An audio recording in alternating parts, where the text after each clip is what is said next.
Hello, everybody. Nick here.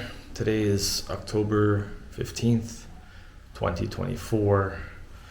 So, I wanted to talk about something that many people get themselves stuck into, and it has to do with the system. And it's one of these things that a lot of us, I think it's just people think that it's necessary in order to be able to buy property or buy a house or a condo or whatever it is you're wanting at the moment. Now, a mortgage is one of those things that can really tie you down to the system. It's basically another way to be in debt, a big way to be in debt, in fact. Interesting factoid, the word mortgage comes from a French term called, I think, meaning death pledge or dead pledge or something like that. Mort gauge. And it's kind of fitting for this because you won't pay it off until you're practically dead. you know, I'm so against mortgage, it's not even funny. I don't know how people get themselves into that. I know some people think that they have no choice, really, but I don't know. It just seems like a ridiculous thing to take on. It also depends on the cost of the property, the house, right? Like, let's just say, for example, if it's $1 million house, and I know someone who bought $1 million house, but they were able to use the money that they got from the sale of their condo. So they bought a condo years ago, and then they were able to sell it for like 3 times the price. That's how crazy the market is in this day and age, especially in Canada. US, I bet it's no better, maybe even worse. But so he put that money towards his house. He sold his condo, he got a house, right? But he still had to take out a mortgage to cover the rest. I think he paid about half or just over half, like just a little over half of what the house cost. So like maybe $550,000 Canadian or whatever. So he had to take out a mortgage on probably like $450,000. Like, do you have any idea what the interest is on that? He's a little bit older than me, okay, like a couple of years older than me. And I'm thinking, when are you gonna pay that off? You'd have to I'm not saying it's impossible, but they're making money for sure. The bank is making money. It's a locked-in percentage. I don't even know what the percentage is. I think it's like 10 or 12%. I think that's what he told me. But it's locked in only for a few years, right? So unless you pay it off within that timeline, whatever it is, 3-4 year period, it could the percentage will change. It's most likely going to go up. So you're going to be owing a little bit more unless you pay it off in that time allotment. Now the thing is, how many people are going to pay off a $450,000 mortgage in 3-4 years? Practically nobody, right? So you're going to be, even if you get paid a job that is like 100, let's say my friend doesn't get paid this, but let's say that you get paid $100,000 before tax, okay? Before tax, you get $100,000 a year. That's still not enough to pay off that mortgage. Even if you used all the money, which, it's impossible in this rat race society, pay bill society, indebted society. So it's practically impossible. And like, people who don't even make enough money per year won't even qualify for a mortgage in some circumstances. I think they have to make whatever you're making a year, you kind of you get a specific, it's like all, how do I say it? It's all kind of like in a bracket, right? You fit in a bracket. If you make X amount of dollars, you fit in this bracket. You can get only so much, right? For your mortgage. So you're really limited also based on what your income is, which again, it's more constrained. I don't know. I thought about getting a mortgage years ago. I was making okay money, but I would have been paying this off until I was back then I was, how old, 25, 28. 38, 40. I probably wouldn't have paid it off till I'm like 65, maybe, by the time I retire with good luck. Maybe 60. I don't know. I think it was a 30. Like you can get 30-year mortgages. Now they're, I think, offering people 40, 50-year mortgages in some places. I don't know. That to me is insane. Can you imagine? You're literally stuck having to work every day, and there's no guarantees. What if you lose your job, right? There's no guarantees, but I'll come to that. Every day, putting money towards it. Sure, if you have somebody, you have your wife or your husband with you, and you're both making pretty good money, even then, it's still very difficult to pay off a mortgage. I think people don't realize how much interest gets compiled, on a mortgage. I think people just think it's not that much, annual fees or annual interest. I don't know what it could be on. It depends on what your payments are per month. Like you have a minimum that you got to pay per month. I'm pretty sure. So it's really crazy to me to have to resort to this. I was reading an article online and it was saying like, we recommend people pay full for their property in cash in full. It's like, who the hell has that kind of money? Who has, like, let's say the very modest price house in Canada would be like maybe 400,000, 500,000 in like a small town. Who has that kind of money lying around? So I was like giggling to myself that sadly, no one has that kind of cash lying around except for like, very wealthy people, and they buy up property and rent it out, and that's how they make their money too. So it's just, even when you're having two incomes, how are you going to pay that off?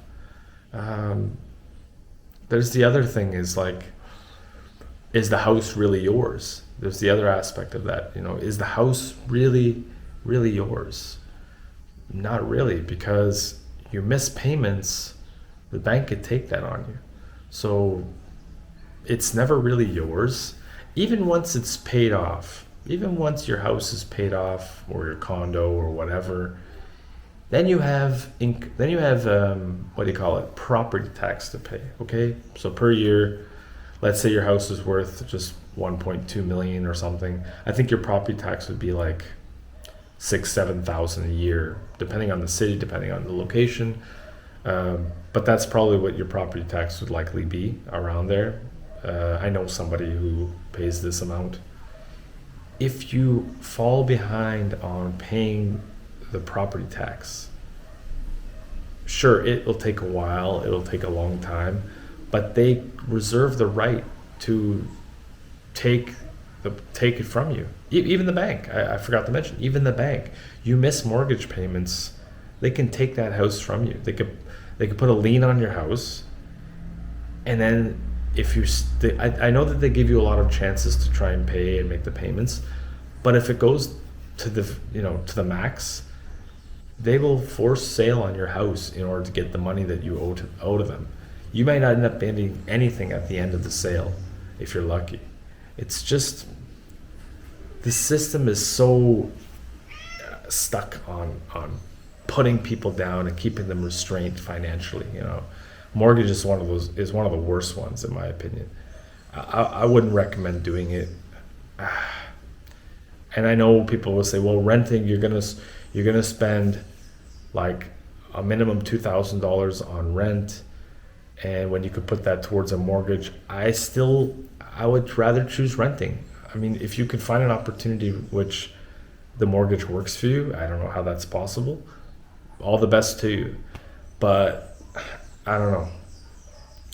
At least with renting, you can get out pretty much anytime you want, except for here in Brazil.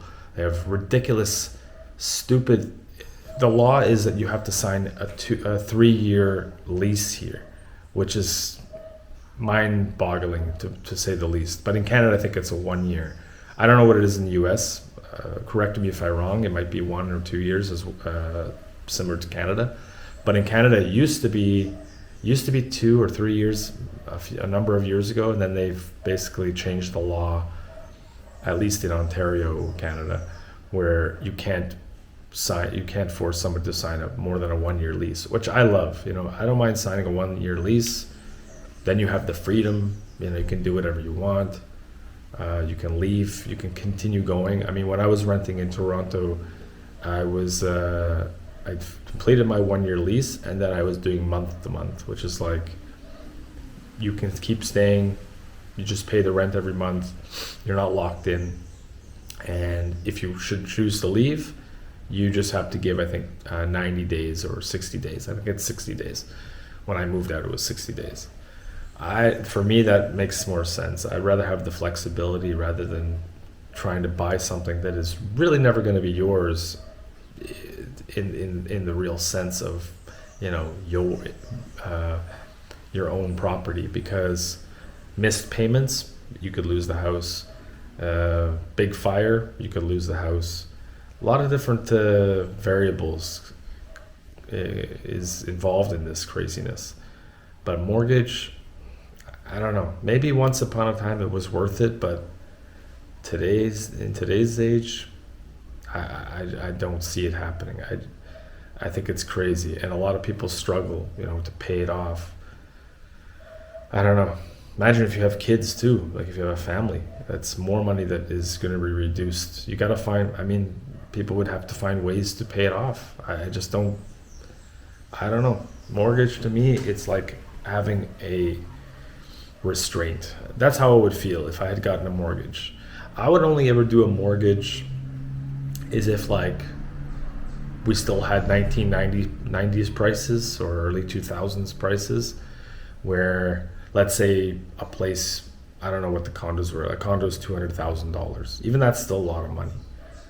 But I might consider doing that because it's more attainable of a goal to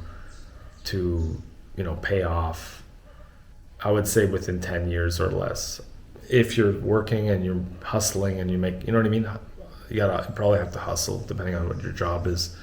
That would be the only way I would do a mortgage, really. These banks, they get into the business so that they can make money.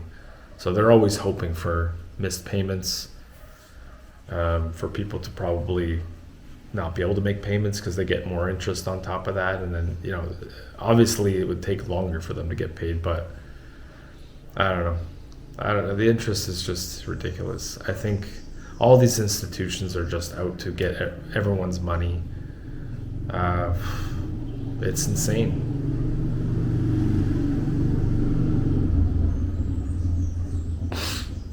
I don't know what the answer is really for buying your own property, unless you buy land and you build your own. I mean, but then you still gotta buy the land. I don't know if you need a mortgage for that. I don't know. It's just so crazy, the system. It's hard for anyone to get their own place these days, especially younger people. Couldn't even imagine someone my age who's just like, yeah, I want to buy a house at 40. Let me know what your experience is with mortgages, or what you think about mortgages. Do you think it's a good investment? Do you think it's a good financial step to do in order to own your own place? Let me know in the comments. I really appreciate the feedback. Everyone always is so responsive to the videos, which is really cool. But as far as mortgages are concerned, I think it's just another one of these traps that people get stuck into, a debtor trap, and practically no good comes from it, in my opinion. Anyway, guys, I'm gonna wrap it up there. If I've missed anything, I'll probably have to write it in the comments, but mortgages are oh, that's one thing I was gonna say. They try to make it seem like it's nothing to do with a death pact, but rather than what is it? It's like that. I saw the definition. It's like says dead agreement or something, which means like once the debt is paid, it's dead on the floor kind of thing. But they're talking about the agreement rather than the person. But I like to think that it's because you get like really old and near death before you pay it off. But whatever. Anyway, thanks for watching, guys. Appreciate you. Like and subscribe, and we'll see you in the next one very, very soon. Bye for now.